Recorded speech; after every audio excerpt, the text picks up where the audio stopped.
Oh, here she comes. The coffee. Oh, we just love having our coffee in the morning. Okay, well, here's the deal. Okay, there's a thing that's called luck. a lot of it's, it's your effort and it's your talent and this, but a lot of it is luck. Who you meet, what the job, how your phone rings, how the job went, right? But getting to work is the most important thing. Okay, so here are some of the things that I have done to get the work. Okay, you can always go door to door. I know it's hard, but if you're down on your knees and you need to make some money, the secret is, okay, this is the key. Okay, you got to go to a neighborhood that has money. Don't be going down to the ghetto and then knocking on those doors. You're going to knock on the big doors, okay? Double doors, big driveways, gates, that sort of thing, right? Okay? You just knock on the door and say, hey, I'm looking for work. You need anything done? You need your gutters cleaned out? I mean, even if you don't have a ladder, you could probably use the customer's ladder, and then you build from there. The other thing I did, when I first got my excavator, we didn't have any work. That was luck, actually. There was a guy that was working for me that said, hey, we need an excavator. And at that time, I was lucky. Another thing of luck. That's when everybody was taking the equity out of their houses and everything. It was a beautiful, beautiful time. It was like everybody had won a lottery ticket, right? The houses were going up and they were leveraging their houses, right?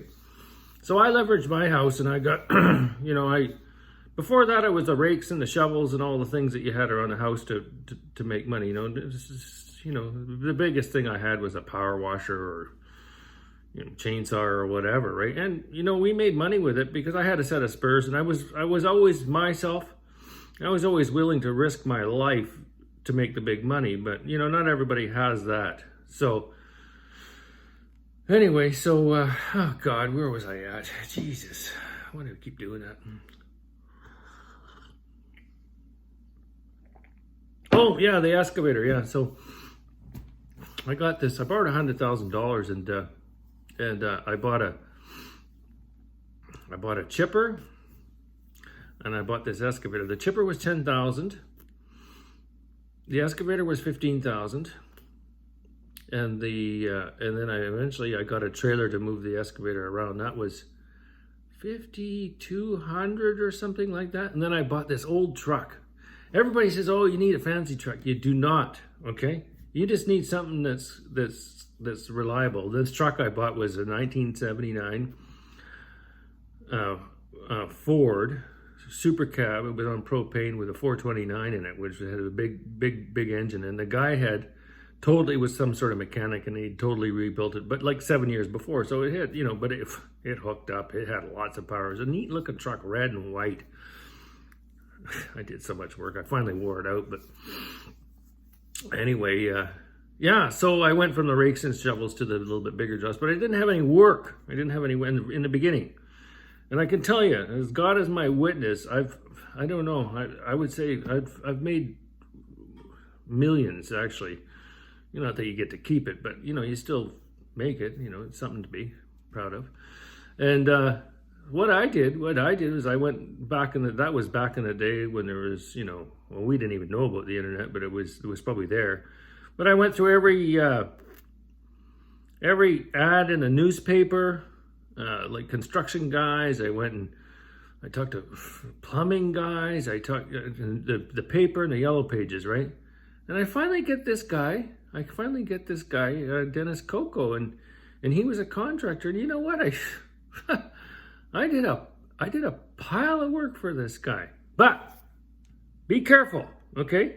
Because this guy ended up in the end screwing me over. What happened was, I don't know if I should get off topic, but it's a great story.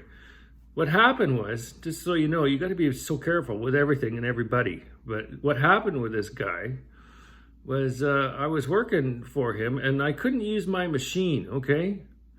And anyway, and we had to rent this machine, and I was working. I had a lot of stuff going on, but I was, he was one of my best customers, so I was there to help him out. And he was like one of my best friends, this guy, to be honest with you. And anyway, so I just did the work. Like, I just did the work with my machine, got out of there. I wasn't really around the crew too much, but I was there for a week or 2 weeks or something like that. He gets foggy, right? But anyway, so he leaves and he comes back and he reeks of booze and he's yelling at to me, those guys they're doing their best. I could see they were doing their best, and he comes back and he's just yelling and screaming, and I got my back up anyway. Long story short, I wanted to get out of the job, and I kind of wanted to get rid of this one employee. So I said, hey, why don't you just get him to run this rented machine and all this stuff? And he figured out he didn't need me anymore, and he didn't want to pay me this $3,000. Big mistake on his part. I'm very good at collecting money. Anyway, I said, okay. And I just went to small claims court. I put a lien on this customer's house, and boomity boom, got my money. So there's, going back to getting, I know you might be starting with no money, you might be starting with lots of money. I don't know how it is on your situation, but you can always just, you go to the customer and see if they need anything done. And it's a numbers game, okay? It's a numbers game. It's very close to, if you knock on 10 doors, you'll get one job, So it might be a little bit different, but it's just numbers, okay? And it's the same with anything else. Like I put my signs up. I put my signs up around looking for work, and that kind of works with some things.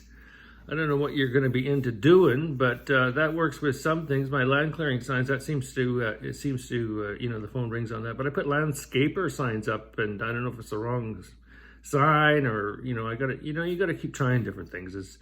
Is what I'm trying to tell you. So that's about all I got for today. But you can start with painting, you can start with cleaning the gutters out, raking up the leaves, and you know what, there's nothing wrong with that kind of work, because it's, a chainsaw is a great thing to have, because like my brother-in-law says, he goes, your work is so good. I said, why is that? He goes, because you can just you don't have to go in material. It's just work. It's all labor. You can go with a gallon of gas and bring in a lot of money. So I'm not saying you have to be like me, but there has been, I tell you, this is something I'm not proud of, but there's been a lot of guys that came along that wanted to be like me, and they're fucking passing me like crazy. Which is fine. I want a simple life, and me and my wife are happy just to go and make our little bit of money. But anyway, today what we're doing is I'm going out to meet Eric, and we're gonna go over and take a look at this trail job, and then maybe this I got a big tree job. I don't know if we're gonna stop by there or not. I've seen it, he's seen it. We don't want to waste our time, sort of thing. So, but it's gonna be over 30,000 if we get that job. So it builds, and you got to have some skill for that, because we could bring bucket truck in and climbing, and I got to bring my excavator and my dump truck and stuff like that, and do that job. And who knows, it could be the wrong price. You don't know. I mean, that's the other thing, the very important, very important information that I'm going to give you. I mean, sometimes you got to give the guy a price, but if you don't really know what you're doing, okay, try and do it by the hour. Because you got to learn how to do it. And that's the other thing.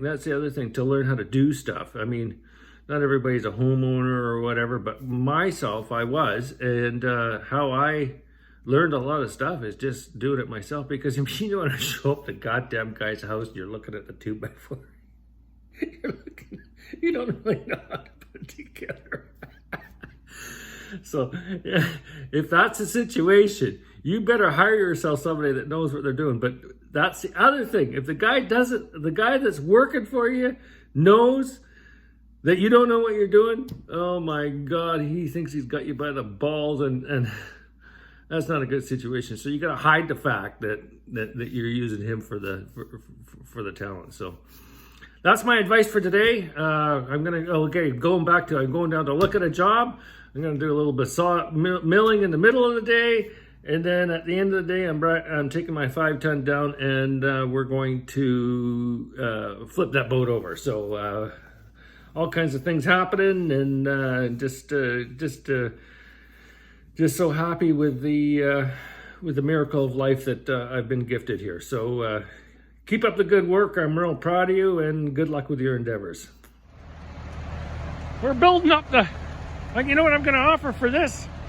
You see all this wood? You can run the Alaskan sawmill on it. I'm just going to put it on that log there, make a separate sawmill, so that I can just swing it around, and if anybody wants it, I'll give them every second board.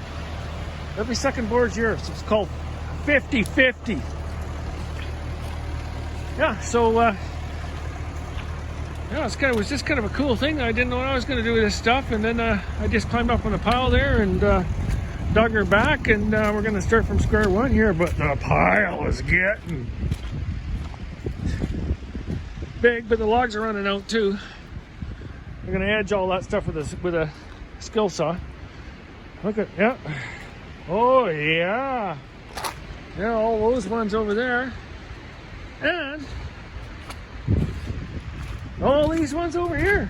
I cut all this in one day, and I actually cut one more log.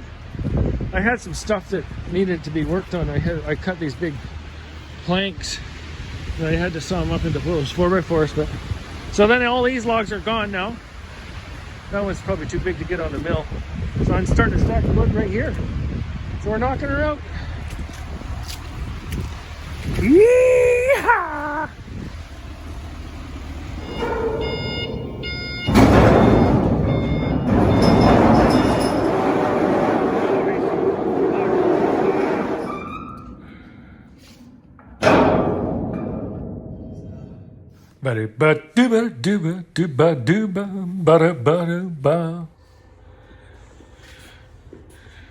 Just like that, it's back in the old shop. Got a lot of work done, yeah. Boy, look at that. It's pointy hell. Huh? Wow.